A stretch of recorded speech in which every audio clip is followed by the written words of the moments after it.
शिक्षण केवळ अक्षरांची ओळख नसून ती मानवी अस्तित्वाशी संबंधित बाब आहे असं नमूद करत सर्वोच्च न्यायालयानं मातृभाषेतून शिक्षणाचा मार्ग मोकळा केलाय।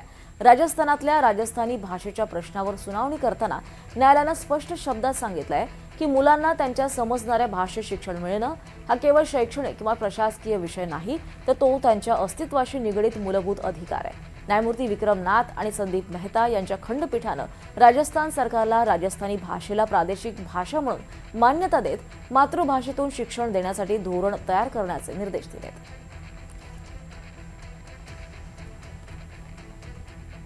पुणेकरांना दिलासा देणारी बातमी आहे। शहरातलं तापमान घटलंय। उन्हानं हैराण झालेल्या नागरिकांसाठी ही सुखद बातमी आहे। पुणे शहरातल्या वातावरणात मोठी घट झाली आहे। पुढचे 2 दिवस शहरात ढगाळ वातावरण राहणार आहे।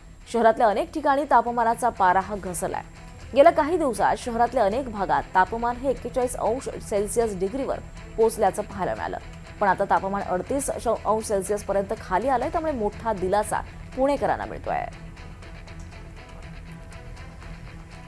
राज्यात उष्णतेचा कहर पाहायला मिळतोय। एकीकडे अवकाळी पाऊस, दुसरीकडे कडाक्याचं ऊन अशी स्थिती आहे। त्यामध्येच भारतीय हवामान विभागानं उष्णतेचा मोठा इशारा दिलाय। मराठवाडा आणि विदर्भात उष्णतेच्या लाटेचा इशारा देण्यात आलाय आणि त्यासोबतच काही भागात आज देखील अवकाळी पाऊस हजेरी लावू शकतो।